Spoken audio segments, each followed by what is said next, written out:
السلام علیکم، زه یم ډاکټر انعام الله خان.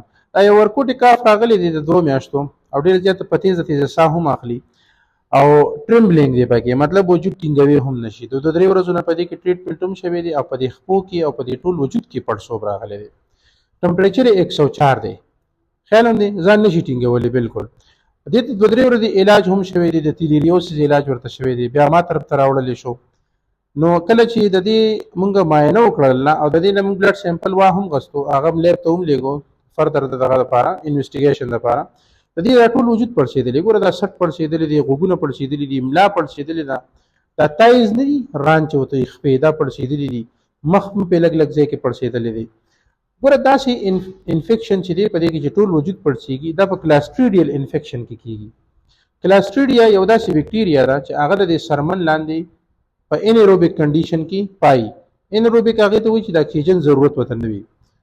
په صحیح ده.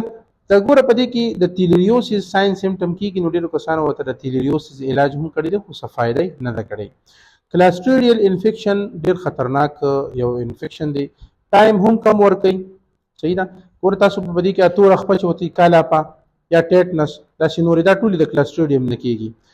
په دې کې د ټولو نه غټ یو علامت تاسو ته بل ښیمه، اوس لږ مخکې ما سره ګورئ ویډیو، چې په دې کې کوم دا سویلینګ دي په دې کې د وینې اکومولیشن کېږي او هغه وینه ټینګېږي نه. دا ګوره ښه مونږ دلته کې پنکچر وکړو خو چونکې دا نیډل چې دی دا نری دی په دې کې بلډ نه راوځي. کوشش کوو چې په بل نیډل باندې دا مونږ تاسو ته کلیک کړو. دا وګوره جی دا وینې دې کې چې څنګه مونږ دغه وکړو دې کې ګوره کلاټ لیس بلډ راځي، داسې راځي بالکل اوبه ني اوبو په شانتي.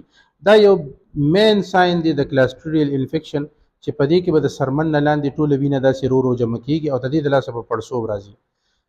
ډېر بعضې وخت کې ملګري اکثر دغه کوي او ځینې کتابونو لیکلي دي چې داسې انفیکشن په پویزنینګ کېږي. ریډ پویزنینګ نه د مګو دا مساله چې کوم وي، خو په هغې کې دا ده چې هغې کې ته کوم ځای کې پرک کړي نو هلته کې به ببل جوړ شي، هلته به راوپړسېږي هغه ځای، د هغې او د دې دا پهچان دی. ټیک ده. دا وګوره دا ځای په ځای باندې د دې دا سارے بالکل پړسېدلي. اوس علاج طرف ته راځو.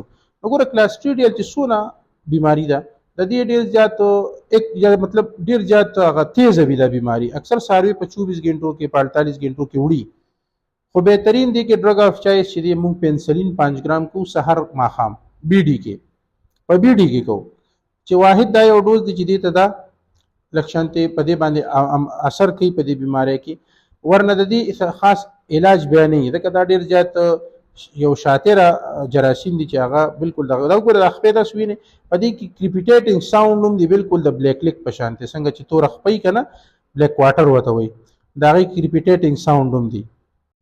اوس به بچ کېږو څنګه د دې بیمارۍ نه؟ ګوره نو دا بیماري چې دا په ګوجلو کې شته، دا په هر اخور کې شته، په هر څیز کې شته. صفایي مین سیز دی، کم چې په سارو کې زخم راشي دا جراثیم هغې په ترو باندې د څاروي ته ورځي. د دې درې څلورو خبرو خیال وساتئ، د صفایي سوترایي د مینجمنټ، انشاءالله د دې بیمارۍ نه به الله تعالی بچ وساتي.